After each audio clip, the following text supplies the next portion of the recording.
Alright guys, so I got something completely different on my channel today. So this is an old ARES Stoner LMG. So this was sent out from, I think it's like Virginia. It's one of QS Airsoft's friends. It took me a while to work on this gun. I was having some issues. I've worked on LMGs before. This is not the first one, but this one was giving me some really weird issues. As far as the system overall, like the internals, the way they're designed, it's not a bad system. It's got a quick change spring system back here. It's overall pretty happy with the actual, in terms of tech ability. It's not that hard to work on, but I was just having some problems with the gearbox, basically shimming and motor height and stuff like that. It was just sounding weird. So apparently this was actually owned by one of the guys from GMR, supposedly. Now what was in here was, it actually had a ZCI high torque motor and ZCI 13-1 gears, so it actually had good parts inside of it. The ZCI 13-1 sector gear had a tooth that had popped off. Thankfully it didn't jam itself in the gearbox. I could not find the tooth, so maybe it had popped off and then they installed it, or it popped off while it was firing and the tooth just launched itself somewhere. But yeah, so basically it was short stroke to tooth, which was interesting, but I've seen that with ZCI gears before. So I ended up replacing some of the internals, and I'll get to that later. So let's start from the back and go to the front. So this is actually adjustable stock, and it can go out really far. So that's the furthest it can go out. That's for like a pretty large person. That's not too bad for me even. But what's really nice about this LMG is it's kind of like a compact gun almost. So you can just take it in, keep clicking it in. And this is all the way in here, so it's really short for like shipping purposes mainly, is what that would be for, in my opinion, or just transportation. I would probably go to the third position right here. So it's pretty cool stock overall. It's all metal. The receiver here is completely metal. There's a rail on the top, which is very solid. It's like basically built into the receiver, so you can put an optic on there. Got a standard pistol grip here, which is, well, it's not a standard pistol grip. It's a standard style, but it's actually like a, I'm pretty sure it's an AR-15 style, because it's got the screw on the inside and it's thin, so I think these are like real type. The selector switch is missing, but it only has safe and fire, so it's just on fire now. The charging handle here doesn't do anything. The top cover here, you have to pinch these pieces and pull it up. Now this is where we kind of have some issues with the system. You've got these tiny wires going through the fake bullets here, going into the box mag, and those are the wires that are meant for winding the magazine. Right here you have a Dean's connector, and then there's an adapter. Now the adapter goes all the way down here to the box mag where he's going to keep the battery, but it came undone and then my solder gun broke. So I didn't get to finish soldering this, so for purposes for the shooting video, I'll just plug it in up here and let the battery dangle. But battery storage is kind of a pain. The batteries that I told him to get barely fit. Like, you've got to squeeze them underneath here and work it and then zip it up. So it's a pretty tight fit, and I'm pretty sure you can only zip it up to like here, because it just bulges out too much. But the batteries that I told him to get will get him some really good performance. In fact, I will be shooting with the same style battery. It's a 2000 milliamp 11.1 by Nanotech. So it's going to provide a lot of power and a lot of milliamp for the full auto use. The magazine, the box mag, I think it holds like 1,000. I could totally be wrong, but I feel like it holds 1,000 in there. Maybe 1,500. The barrel assembly is actually quick change, which I'm not going to pull out because I've got BBs feeding in the box mag. But you push this in and the barrel actually slides out, which makes it really easy to work on the hop-up. So I was pleased about that. I didn't have to take all these screws and stuff out of the rail. The hop-up is rotary. I've heard people say that they're kind of notorious for like being crappy. Honestly, this one ran fine. I put a Lonex 50 degree in here with the stock barrel and the stock hop-up unit, and it's shooting almost 200 feet at only 350 FPS. So, pretty impressive.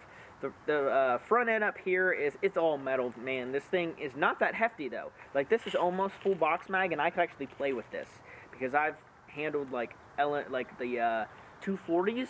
Those things are incredibly heavy. I would never play with one of those. The front end does have a rail on the top and both sides and the bottom, so you can put a grip. An AFG, I feel like, would be comfortable with this gun. The sight's taken off. I think he has an optic for this. I'm not sure what kind, and I know he has some sort of like suppressor flash hider because he shipped it like this. I guess he could be playing without this, but I would assume he's got something to put on the end here.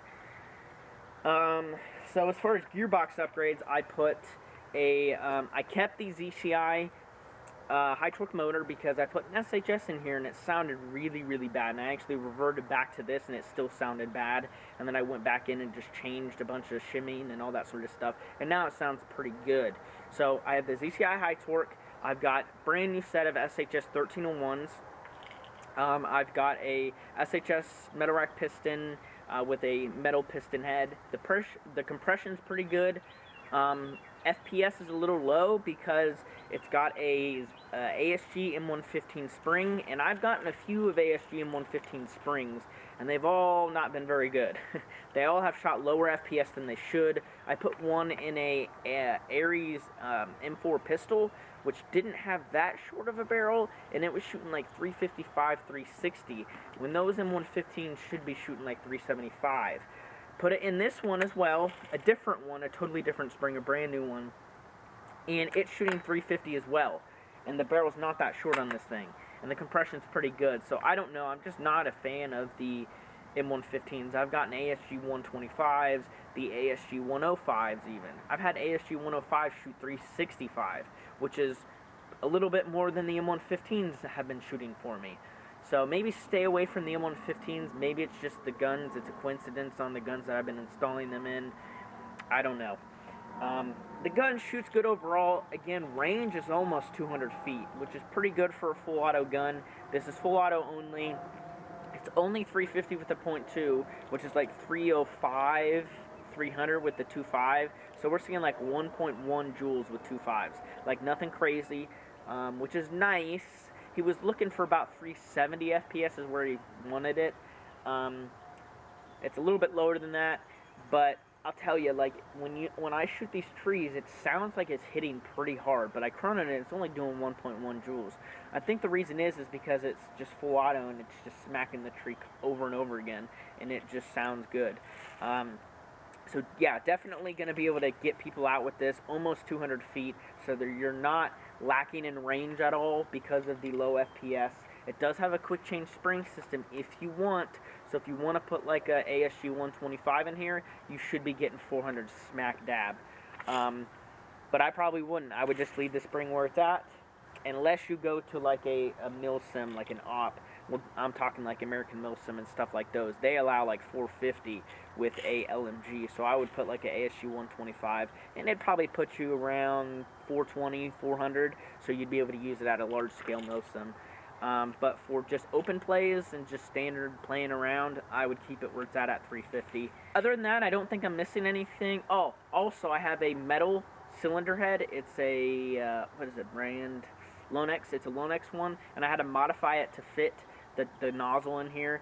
Actually, the GMR, whoever had this gun before, had the same, different cylinder head. I think it was SHS, but they had modified it as well. So then I modified the Lonex and it worked. The rate of fire is only like 25. I'll probably put it through the chrono. Maybe I won't, but it's between like 23 and 25. So it's not bad. That's normal for the 1301s and the ZCI high torque, but I was hoping for about 30 with the SHS. But the SHS didn't shoot any faster than this, so I don't know. Alright, so here we are with the battery. This is about half charge. It is a 2000 milliamp 11.1 15 to 25C, so this is what he's going to be using in here. So let's go ahead and just start shooting it here. Okay, so it might sound a little weird, and that's because the box mag is winding. That was part of the issue when I was firing it and everything. It sounded a little funky. It sounded like the AR latch was like releasing and the piston was kind of falling forward. That is just the box mag winding and a little bit after you stop shooting the gun. So it's not the gearbox or anything in there. I was having shifting on the motor height. The whole motor was like freaking moving. If I can take the stock off. There we go. But there's the motor. I actually Loctited. I actually completely glued. I used regular glue on this screw here. Now you can break it loose. I didn't put a whole lot on there, But I would keep this motor in here. I would keep this gun as is because I have it right where it sounds good. So there you can see I'm hitting that tree's probably about 60 feet. But it's just smacking it. And this gun's not shooting hard again. I was getting like 350 with .2s readings.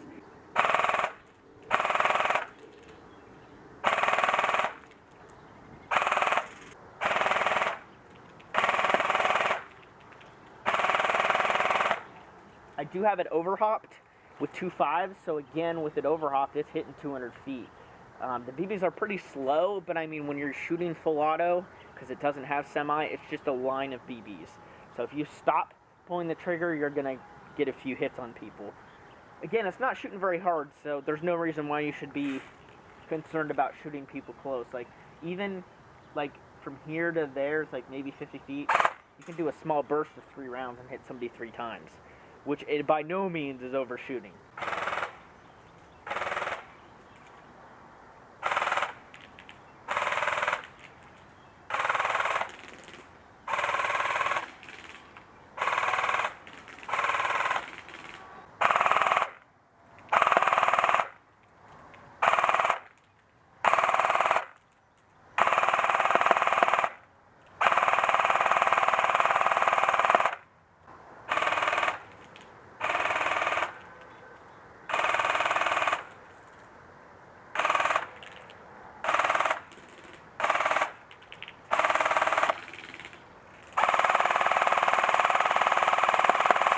But yeah, as you can see there, it's doing pretty good.